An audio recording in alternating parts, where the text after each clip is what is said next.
किया Carens क्लाविस। Carens lineup में एक और प्रोडक्ट और किया इंडिया के लाइनअप में एक और एमपीवी। ये गाड़ी मल्टीपल वेरिएंट्स में अनवील की गई है और हम इस वीडियो में बात करने वाले हैं डीजल ऑटोमेटिक के टॉप वेरिएंट के बारे में, जो है HTK प्लस, और turbo petrol automatic 7 speed DCT के टॉप वेरिएंट के बारे में, जो है HTX प्लस। इन दोनों ही वेरिएंट्स में आपको क्या क्या डिज़ाइन डिफरेंसेस मिलते हैं और क्या क्या चीज़ें इंटीरियर में मिलती हैं, इन्हीं सब चीज़ों के बारे में बात करेंगे। आप देख रहे हैं 91 व्हील्स, मैं हूं आपको शुभ्रांशु। तो चलिए शुरू करते हैं इस वीडियो को। सबसे पहले अगर हम बात करें डिज़ाइन की, तो फ्रंट प्रोफाइल आपको देखने में एक जैसा लगेगा। दोनों में आपको किया की नई डिजिटल टाइगर नोज ग्रिल देखने के लिए मिलती है with diamond face pattern. But जब आप HTK प्लस वेरिएंट को देखेंगे तो यहाँ पे आपको कनेक्टेड LED DRL तो मिलता है फ्रंट में, बट डिफरेंस आता है इस हेडलैम्प एरिया में।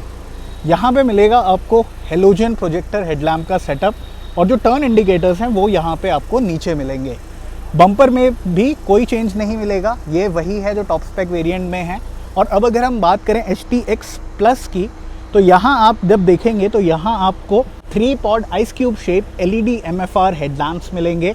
DRLs आपको मिलेंगे कनेक्टेड उसकी तरह ही।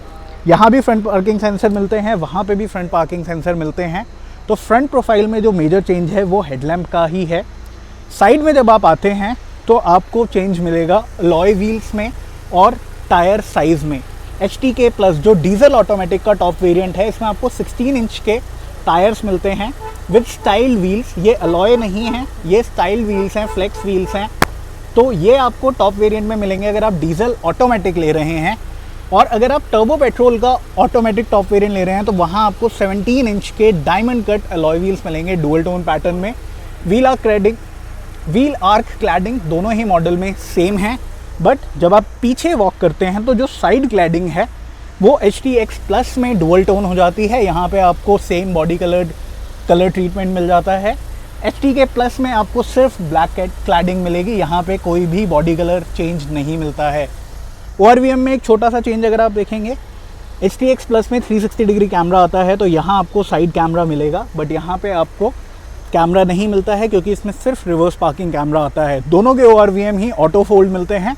टर्न इंडिकेटर्स ORVM पे दोनों में मिल जाते हैं। रूफ रेल्स आपको दोनों वेरिएंट्स में मिलेंगी।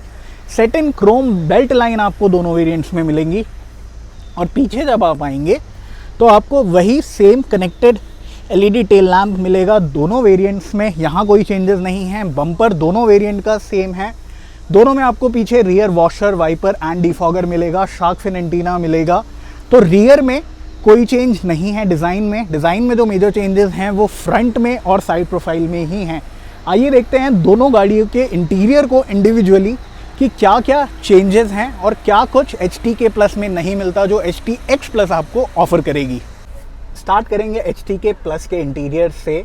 तो मैं फिर आपको एक बार बता देता हूँ, अगर आप डीजल ऑटोमेटिक ट्रांसमिशन के साथ चाहते हैं तो ये टॉप स्पेक वेरिएंट रहने वाला है। इसके ऊपर वाले वेरिएंट्स में डीजल मिलेगा बट ऑटोमेटिक ट्रांसमिशन नहीं मिलेगा, आपको मैनुअल ट्रांसमिशन ही मिलेगा।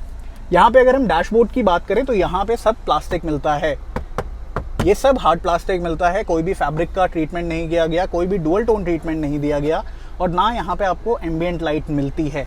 कैबिन का जो कलर है वो भी चेंज है। अगर आप सीट्स को देखें तो सीट्स पे फैब्रिक एंड लेदरेट का मिक्सचर दिया हुआ है और ये सीट्स डार्क टोन में दी हुई हैं। इवन डैशबोर्ड भी डार्क टोन में है, तो वो आपको यहाँ पे लोअर वेरिएंट में मिलेगा। स्क्रीन आपको 8 इंच की मिलने वाली है with physical controls. AC panel जो है ऑटोमेटिक क्लाइमेट कंट्रोल तो यहाँ पे मिलता है, बट AC पैनल बिल्कुल अलग है। यहाँ पे फिजिकल कंट्रोल्स मिलते हैं, यहाँ पे नॉब्स मिलते हैं। इस एरिया में आपको USB charging port, 12 volt charging port, type C charging मिलेगा। फ्रंट पार्किंग सेंसर के कंट्रोल मिलेंगे, ड्राइव मोड के कंट्रोल मिलेंगे, डाउनहिल असिस्ट ब्रेकिंग के कंट्रोल मिलेंगे, बट वेंटिलेटेड सीट का कंट्रोल यहाँ पे नहीं है और ना ही 360 डिग्री कैमरा का है। इसके अलावा जो ये वाला पार्ट है ये सेम है, वही कप होल्डर्स मिलेंगे, इलेक्ट्रिक पार्किंग ब्रेक मिलेगी, बट यहाँ पे कप होल्डर्स में कूलिंग का फंक्शन नहीं है जो HTX प्लस में है। जब अभी हम जाएंगे तो वो भी दिखाते हैं। स्टीयरिंग डबल D कट है, बट कोई भी लेदरेट मटेरियल नहीं है, ऑल ब्लैक स्टीयरिंग है। डिजिटल इंस्ट्रूमेंट क्लस्टर ज़रूर है, बट एक 4.2 इंच की MID के साथ। Manual IRVM, halogen lights, no sunroof, 7 seater option में मिलेगा, तो पीछे आपको कैप्टन सीट्स नहीं मिलेंगी। और रूफ माउंटेड एसी वेंट्स पहले की तरह ही मिलेंगे, पीछे के लिए कंट्रोल मिल जाते हैं। और ये सारी चीज़ें आपको HTK प्लस डीजल ऑटोमेटिक में मिलने वाली हैं। आइए देखते हैं HTX प्लस में इससे ज़्यादा एनहांसमेंट्स क्या क्या मिलती हैं। जैसे ही आप top spec HTX plus variant में आएंगे, आपको मेजर चेंजेस देखने के लिए मिलते हैं। सबसे पहला चेंज तो आपको डैशबोर्ड में कलर थीम का ही मिलेगा। यहाँ पे नेवी का ट्रीटमेंट दिया हुआ है और प्लास्टिक की क्वालिटी उससे इम्प्रूव्ड है। यहाँ फैब्रिक टच है, यहाँ पे आपको एल्यूमिनियम फिनिश दी गई है, जो टू टोन ट्रीटमेंट एक दिखने के लिए मिलता है। बड़ी 12.25 इंच की टच स्क्रीन दी हुई है, 12.25 इंच का ही इंस्ट्रूमेंट कंसोल दिया हुआ है। यहाँ पे सेंटर कंसोल में जो हमने वहाँ पे देखा था, यहाँ ऐड हो जाते हैं वेंटिलेटेड सीट्स के control, wireless charger, 360 degree camera का कंट्रोल, कूल्ड कप होल्डर्स, और ये जो एसी पैनल है ये टच बेस्ड है विद नॉब्स, और ये आप स्वैप कर सकते हैं for your AC control and infotainment control. तो ये एक अच्छा टच यहाँ पे आपको HTX प्लस में मिलेगा। इसके अलावा auto dimming IRVM, LED lights, एक बड़ी सी पैनोरामिक सनरूफ, ADAS सबसे बड़ा जो फीचर है यहाँ पे वो है लेवल 2 ADAS, जो HTK प्लस में नहीं मिलता है आपको। HTX प्लस में आपको मिलेगा 20 लेवल 2 ADAS फीचर्स मिलते हैं। स्टैंडर्ड सेफ्टी फीचर्स दोनों गाड़ियों के सेम हैं, 6 airbags, all 4 disc brake, hill start assist, electric stability control, और लगभग 18 से 19 स्टैंडर्ड सेफ्टी फीचर्स आपको क्लाविस में मिलने वाले हैं। इसमें आपको लेदरेट सीट्स मिलती हैं with seat ventilation, electric seat control मिलता है, बेज सीट्स मिलती हैं, तो कैबिन का एम्बियंस काफ़ी एरी है। सेकेंड रो में आपको यहाँ पे मिलेंगी कैप्टन सीट, 6 एंड 7 सीटर दोनों ऑप्शन में आप ले सकते हैं। और यहाँ पे सनरूफ होने की वजह से जो एसी वेंट है वो साइड में शिफ्ट कर दिया गया है। तो ये मेजर चेंजेस ज़रूर हैं टॉप स्पेक डीजल ऑटोमेटिक के और टॉप स्पेक पेट्रोल ऑटोमेटिक के।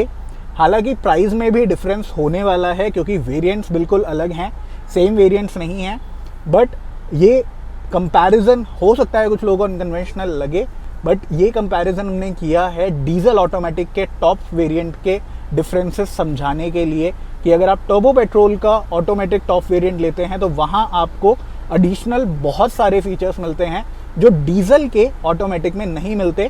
और ब्रांड को डीजल में भी एक टॉप स्पेक ऑटोमेटिक वेरिएंट रखना चाहिए था, जहां आपको पैनोरामिक सनरूफ, ADAS, बड़ी टच स्क्रीन, वेंटिलेटेड सीट्स, ऐसे फीचर्स मिल सकते।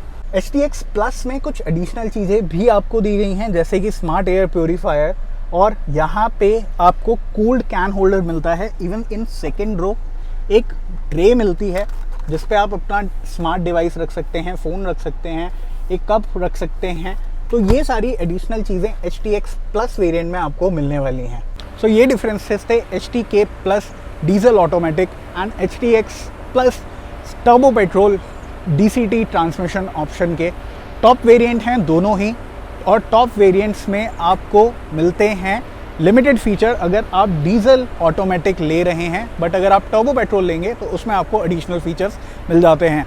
आपके क्या व्यूज़ हैं इन दोनों वेरिएंट्स को लेके? Do let us know in the comment section. Video पसंद आया तो लाइक करना ना भूलें और चैनल को सब्सक्राइब ज़रूर कर लें।